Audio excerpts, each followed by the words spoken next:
ভারতে বিএসএফ এর গুলিতে বাংলাদেশ সীমান্তে হত্যাকাণ্ডের বিষয় নিয়ে প্রতিবাদ জানাচ্ছে ঢাবি শিক্ষার্থীরা এবং আমরা এই মুহূর্তে আপনাদেরকে সরাসরি যুক্ত করেছি সেই প্রতিবাদে বিক্ষোভ সমাবেশ থেকে। এবং এখানে রাজু ভাস্কর্যের সামনে ঢাকা বিশ্ববিদ্যালয়ের সাধারণ শিক্ষার্থী যারা রয়েছেন তাদের একটি প্রতীকী কাঁটাতারের তারা একটি প্রতীকী কাঁটাতার ব্যবস্থা করেছেন এবং এখানে আমরা যদি দেখি যে সেখানে বেশ কিছু বিষয় হচ্ছে সংবাদের কপি তুলে ধরা হয়েছে এবং বিভিন্ন ছবিগুলো তারা তুলে ধরেছেন এবং সেখানে 2011 সালে আজকের এই দিনে অর্থাৎ 7ই জানুয়ারি কিন্তু ফেলানি 14 বছরের কিশোর যে ফেলানি হত্যা হয়েছিল বিএসএফ এর গুলিতে এবং সেই হত্যাকাণ্ডের আজকে 10 বছর পেরিয়ে গেল কিন্তু অর্থাৎ আজকে 13 বছর পেরিয়ে গেল কিন্তু এখন পর্যন্ত বিচার পায়নি ফেলানির পরিবার। এবং যদিও এটা নিয়ে ওই সময় দীর্ঘ আন্দোলন হয়েছিল এবং বিএসএফ কর্তৃক যে হত্যাকাণ্ড ঘটেছে সেক্ষেত্রে যদি আমরা একটু আপনাদেরকে জানিয়ে রাখি যে গত এই 15 বছরে কিন্তু গড়ে প্রতি বছর প্রায় 362 জনের মতো হচ্ছে হত্যাকাণ্ডের এবং গুলিবিদ্ধ অবস্থায় মারা গিয়েছেন। এবং সেই জায়গা থেকে যদি আমরা একটু লক্ষ্য করেন এবং সেই বিষয়ে বাংলাদেশ মানবাধিকার কমিশন এবং ভারতীয় মানবাধিকার সংস্থা যেটি রয়েছে এবং তারা উভয় পক্ষ কিন্তু প্রতি বছরই তাদের রিপোর্ট প্রকাশ করে এবং সেখানে এত বছর পরও দীর্ঘ সময় কেন এখন পর্যন্ত সেই বিএসএফ এর গুলিতে বা বাংলাদেশের নাগরিক হত্যাকাণ্ড কেন বন্ধ হয়নি সেই বিষয় নিয়ে কিন্তু প্রশ্ন উঠেছে। এবং সেটিকে হচ্ছে চূড়ান্তভাবে বিএসএফ এবং বাংলাদেশ সীমান্ত বিজিবির উচ্চ পর্যায়ে বিভিন্ন সময় বৈঠক হলেও কিন্তু পুরো বিষয়ে এখন পর্যন্ত সুষ্ঠু কোনো সমাধান আসেনি। যদিও বলা হচ্ছে যে সীমান্তে কোনো পক্ষই বাংলাদেশ অথবা ভারত কোনো পক্ষই কিন্তু কোনো মরণবাদী অস্ত্র ব্যবহার করবে না এবং সরাসরি কোনো গুলি প্রয়োগ করবে না। সে তারপরও কিন্তু প্রতি বছরই এরকম ধরনের গুলিবিদ্ধ অবস্থায় অনেকে আহত এবং নিহত হচ্ছেন। তার মধ্যে প্রতি সরকারি হিসাব মধ্যে প্রায় 150 জনের মতো হচ্ছে মৃত্যুবরণ করে, কিন্তু বেসরকারি বিভিন্ন এনজিও সংস্থার মতে হচ্ছে প্রায় 1260 জনের মতো প্রতি বছর বিএসএফ এর গুলিতে বাংলাদেশি নাগরিক মৃত্যুবরণ করে। এবং সেই থেকে প্রতিবাদ জানাচ্ছে ঢাকা বিশ্ববিদ্যালয়ের সাধারণ শিক্ষার্থীবৃন্দ। আমরা রাজু ভাস্কর্যের সামনে থেকে আপনাদেরকে সরাসরি যুক্ত করেছি এবং সেখানে একটি প্রতীকী কাঁটাতারে নির্মাণ করেছে এবং সেখানে আমরা দেখছিলাম যে বিভিন্ন সময়ে বিভিন্ন মানুষ যখন এই ধরনের হত্যাকাণ্ডের শিকার হয় এবং বিএসএফ এর যে গুলিতে এবং সেখানে বিজিবির যে মোতায়েন ছিল মানে তৎকালীন সময় যে বিডিআর ছিল বিডিআর এর মোতায়েন ছিল, বর্তমানে বিজিবি সহ বিভিন্ন ধরনের ছবিগুলো তারা কিন্তু এখানে রেখেছে এবং সীমান্তবর্তী এলাকা। এবং আমরা একটু কয়েকজনের সঙ্গে কথা বলার চেষ্টা করব এবং জানার চেষ্টা করব তাদের আজকের এই প্রতিবাদ এবং প্রতীকী দিকে তারা আসলে কি বার্তা দিতে চাচ্ছেন এবং তাদের দাবিগুলো কি কি এবং সেখানে বিএসএফ কর্তৃক বাংলাদেশ সীমান্তে হত্যাকাণ্ডের যে প্রতিবাদ সেই প্রতিবাদের ভাষাটা আসলে তাদের একটু ভিন্নভাবে প্রকাশ করার চেষ্টা করছেন এবং সেই প্রতিবাদের মাধ্যমে তারা আসলে কি বলতে চাচ্ছেন সেই বিষয়টি আমরা একটু কথা বলার চেষ্টা করবো।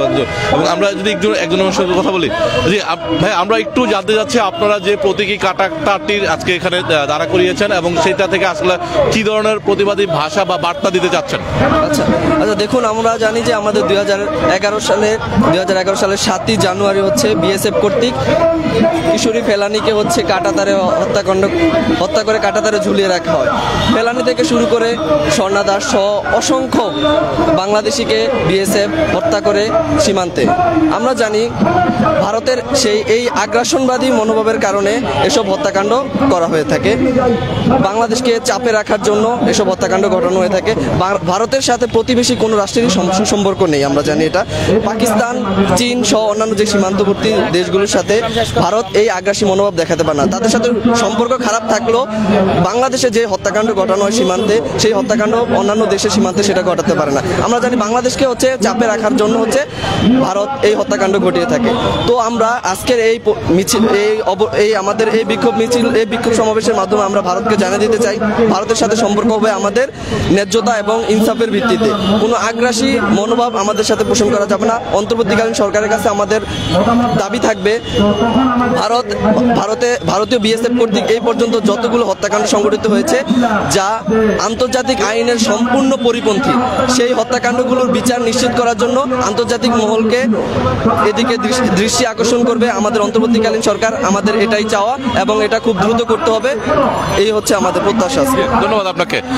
দর্শক, আমরা এখানে যদি কিছু ছবি দেখাই, এখানে যখন 2014 সালে 11 সালে যখন ফেলানি হত্যাকাণ্ড হয়েছিল তখন তার মায়ের যে আত্মচিৎকারের যে কান্নার একটি ছবি কিন্তু এখানে রেখেছিলেন এবং তার পাশাপাশি আমরা দেখছিলাম বিজিবি সীমান্তে মানে বিজিবি যখন সীমান্তে পাহারা দেন এবং সেই বিষয়টি দেখা যায়। এবং একই সঙ্গে যদি একটু দেখা এখানে ভারতীয় সীমান্তবর্তী যে বিএসএফ এর যে ছবিগুলো রয়েছে সেগুলো রয়েছে, তার পাশাপাশি যে বিভিন্ন সময় যে হত্যাকাণ্ডের শিকার হয় সেই হত্যাকাণ্ডের সময় যখন যাদেরকে নিহত মানুষদেরকে যে নিয়ে আসা হয় তার ছবিগুলো সম্বলিত, তাছাড়াও বিজিবি যে সীমান্তে পাহারা দেয় সেই বিষয়গুলো কিন্তু তারা ফুটিয়ে তুলেছেন। এবং কাঁটাতারের মধ্যে যে ধরনের নিরাপত্তা জোরদার থাকা উচিত এবং যেভাবে থাকা উচিত সেটির আসলে বহিঃপ্রকাশ হচ্ছে এগুলো।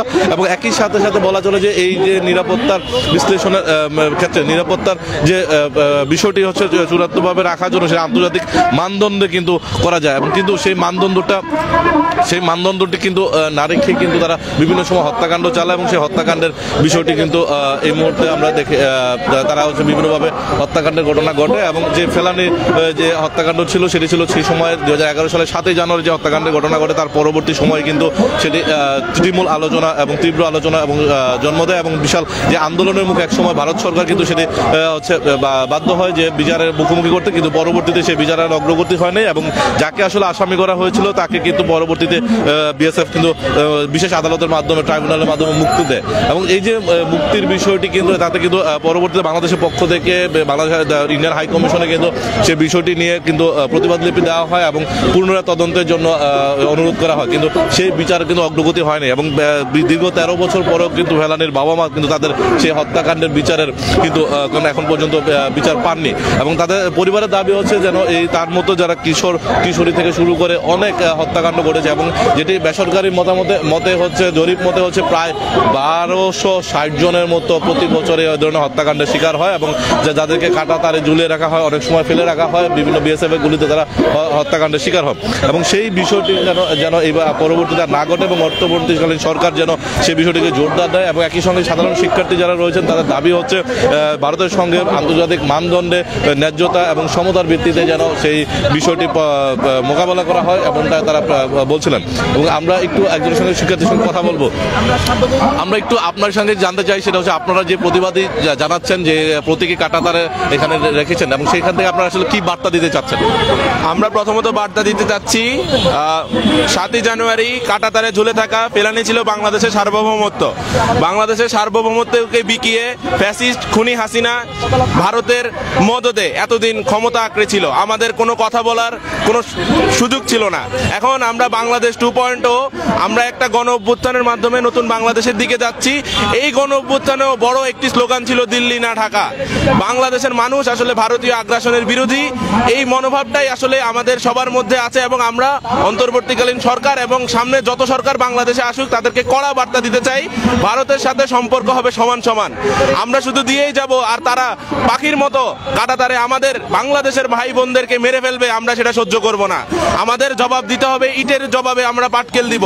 পাকিস্তান ভারতের সম্পর্কের মতো বাংলাদেশ ভারত সম্পর্ক হবে সমানে সমান। এই জন্য আমরা এই প্রতিবাদী কর্মসূচি আজকে ঘোষণা করেছি। বাংলাদেশের যতগুলো সীমান্ত হত্যা ভারত বিএসএফ দ্বারা করেছে সবগুলোর বিচার হতে হবে এবং অতি দ্রুত আমরা আর একটা প্রাণও সীমান্তের কাঁটাতারে আমরা বাংলাদেশিদের ঝরে যেতে দেখতে চাই না। আমরা একটু যদি আপনাকে আরেকটা প্রশ্ন রাখি, সেটা হচ্ছে ফেলানি হত্যাকাণ্ডে 2011 সাল থেকে 2025 সাল অলমোস্ট প্রায় 14 বছর। এই 14 বছরের ভিতরে যে অভিযুক্তি ছিল সেই সময় তাদের যে বিএসএফ এর কর্মকর্তা ছিলেন তার বিরুদ্ধে যে অভিযোগ ছিল সেই অভিযোগটি কিন্তু নিষ্পত্তি করেছে, কিন্তু এখন পর্যন্ত বাংলাদেশ সরকারের পক্ষ থেকে সেই বিষয়ে কোনো প্রতিবাদ দেওয়া হয়নি। আপনারা সেই বিষয়ে সরকারের প্রতি কোনো অনুরোধ রাখবেন কিনা? আমরা একটা জিনিস স্পষ্টভাবে উল্লেখ করতে চাই, যেই ফ্যাসিস্ট হাসিনা ছিল সেটা সে ছিল সম্পূর্ণভাবে ভারতের দালাল। ভারতের সহায়তায় উনি যে ক্ষমতায় ছিল তা প্রমাণ হয়েছে উনি ভারতে পলায়নের মাধ্যমে। তো আমরা কখনোই এই ফ্যাসিস্ট থেকে আমরা আশাও করি নাই যে তারা ফেলানি হত্যায় তারা কোনো কথা বলবে, কিন্তু এখন যে সরকার গণ অভ্যুত্থানের মাধ্যমে আমরা যে সরকার ম্যান্ডেট পেয়েছে ওই সরকারের থেকে আমরা আশা করি ফেলানি হত্যাকাণ্ড সহ সবগুলো সীমান্ত হত্যাকাণ্ডের তীব্র প্রতিবাদ জানিয়ে আবার বিচার কার্যক্রম শুরু করতে হবে। অন্তর্বর্তীকালীন সরকারের পরে যেই সরকার বা যে রাজনৈতিক দল বাংলাদেশে ক্ষমতায় আসুক না কেন তাদের প্রতি আমাদের কঠোর বার্তা, যদি ভারত প্রীতি আপনাদের কোনো ম্যান্ডেট থেকে থাকে বাংলাদেশের মানুষ আপনাদেরকেও প্রতিহত করবে। আমাদের সাথে ভারতের সম্পর্ক হবে সমতার বন্ধুত্বপূর্ণ, কিন্তু আমরা ভারতকে শুধু দিয়েই যাব সেটা আর হবে না। আমরা মূলত এই প্রোগ্রামের মাধ্যমে এই প্রতিবাদের মাধ্যমে অন্তর্বর্তীকালীন সরকারকে কঠোর বার্তা দিচ্ছি যে এরকম যত সীমান্ত হত্যা হয়েছে সবগুলোর বিচার প্রক্রিয়া আবার শুরু করতে হবে, অভিযুক্ত সবাইকে বিচারের আওতায় আনতেই হবে। ধন্যবাদ আপনাকে। দর্শক, আমরা বেশ কয়েকজনের সঙ্গে কথা বলছিলাম, আমরা আরেকজন একটু কথা বলবো যে আজকে আপনাদের যে প্রতিবাদী ভাষাটা রয়েছে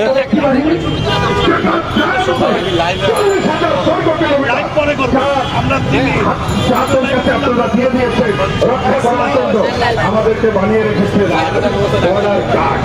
মনে হয় কি, মনে হয় যে আমরা যখন দর্শক আমরা যারা প্রতিবাদী ভাষা জানাচ্ছেন তাদের সাথে কথা বলছিলাম এবং তারা কিন্তু বলছিলেন বারবারই যে বিএসএফ এর কর্তৃক যে বাংলাদেশ সীমান্তে হত্যাকাণ্ডের প্রতিবাদ এবং সেই প্রতিবাদের বিষয়গুলো কিন্তু তারা প্রতিবারই করে আসে, কিন্তু বিগত সরকারের সময় সেগুলোর কোনো বিচার পাওয়া যায়নি। কিন্তু বর্তমান সরকারের কাছে তাদের দাবি এবং আগামীতে যে রাজনৈতিক সরকারে আসুক সেটা হচ্ছে তাদের কাছে কঠোর বার্তা যে ভারতের সঙ্গে বাংলাদেশের যে আন্তর্জাতিক মানদণ্ডে যে বিচার বিশ্লেষণ থাকবে সেটি সমতা এবং ন্যায্যতার ভিত্তিতে হবে এবং সেই বিচারে বিশ্লেষণের মধ্য দিয়ে হচ্ছে কিন্তু ভারতের সাথে সমান সমান থাকবে, এমনটাই হচ্ছে তাদের কথা থাকবে এবং সেই কথাগুলো হচ্ছে তারা আজকে এই প্রতীকী কাঁটাতারের মধ্য দিয়ে দিচ্ছে এবং সেই বিষয়টা হচ্ছে তারা আজকে ফুটিয়ে তোলার চেষ্টা করছেন এবং তাদের যে বিক্ষোভ যে প্রতিবাদী যে মঞ্চ তৈরি করেছেন এবং সেখানে যে আনুষ্ঠানিক যে কাঁটাতারের মঞ্চ তৈরি করেছেন এবং সেই কাঁটাতারের বিষয়টি তারা তুলে ধরেছেন এবং একই সঙ্গে তারা এটাও বলতে যাচ্ছেন যে বিগত সময়ে যে হত্যাকাণ্ডগুলো করেছে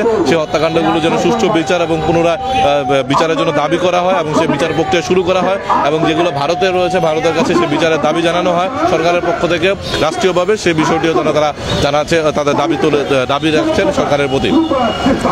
দর্শক আমরা কয়েকজনের সঙ্গে কথা বলার চেষ্টা করবো এবং জানার চেষ্টা করবো তাদের আজকের এই বার্তার বিষয়গুলো নিয়ে এবং সেখান থেকে তারা যে প্রতিটি যে ছবিগুলো রেখেছেন এবং সেই ছবিগুলোর বিষয়ে কিন্তু তারা বলেছেন এবং তারা তাদের এই প্রত্যেকটি ছবি কিন্তু বলা চলে যে একটি প্রতিবাদ এবং একটি আত্মকান্না আত্মচিৎকারের ভাষা।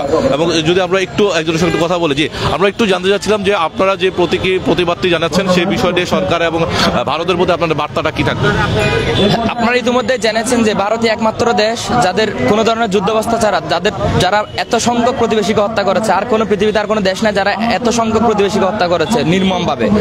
আমরা এই প্রতিবাদ জানিয়ে শুধুমাত্র ফেলানি নয়, ফেলানি থেকে শুরু করে সন্ন্যাদাস পর্যন্ত, শ্রী জয়ন্ত কুমার সিংহ থেকে শুরু করে মুসলিম বুদ্ধ হিন্দু নির্বিশেষে ভারতে বিএসএফ যে কর্তৃত্ববাদী আগ্রাসন বিরোধী আচরণ আমাদের সাথে করেছে, সীমান্তে বন্ধুত্বের কথা বলে আমাদেরকে যে লাশ উপহার দিয়েছে, তার নিন্দা জানিয়ে প্রতিবাদ জানিয়ে আমরা অন্তর্বর্তীকালীন সরকারের কাছে স্পষ্ট দাবি জানাতে চাই প্রত্যেকটা সীমান্ত হত্যার বিচার করতে হবে। এই হত্যার সাথে জড়িত সবাইকে আন্তর্জাতিক তদন্তের আওতায় এনে বিচারের আওতায় আনতে হবে অভিযুক্ত সবাইকে। এবং সেই সাথে আমরা জানাতে চাই ভারত যে বন্ধুত্বপূর্ণ কথা বলে আমাদেরকে লাশ উপহার দেয় এবং শুধুমাত্র সীমান্তেই নয়, এই যে বিভিন্ন ধরনের কর্তৃত্ববাদী অসম চুক্তির মাধ্যমে বাংলাদেশকে যে ভারতের একটি আশ্রিত রাজ্যে পরিণত করার যে প্রয়াস, এই প্রয়াসের মোহ ভাঙতে হবে, এই বেড়াজাল ভাঙতে হবে। বাংলাদেশের ছাত্র নাগরিক 5 আগস্টে গণঅভ্যুত্থানের মাধ্যমে ভারতের যে আশ্রিত রাজ্য হওয়ার যে প্রয়াস সেটাকে বৃদ্ধাঙ্গুলি দেখিয়ে দিয়েছে, সেটাকে লাল কার্ড দেখিয়ে দিয়েছে। বাংলাদেশ এখন সার্বভৌমত্বের প্রশ্ন আপসীন, আত্মমর্যাদার প্রশ্ন আপসীন।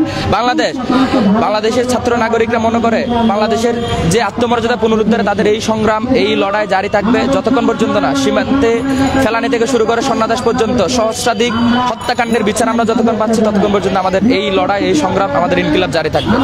ধন্যবাদ আপনাকে। দর্শক আমরা একজনের যিনি এখানকার এই প্রতিবাদের বিষয়টি নিয়ে কথা বলছিলেন এবং তার সঙ্গে কথা বলছিলাম এবং তিনি কিন্তু তার দাবিগুলো তুলে ধরেছেন এবং তাদের যে অন্তর্বর্তী সরকার এবং ভারতের প্রতি তাদের যে মনোভাবটি এবং সেই প্রতিবাদটি সেই সব কিছু তারা ইতিমধ্যে স্পষ্ট করেছেন।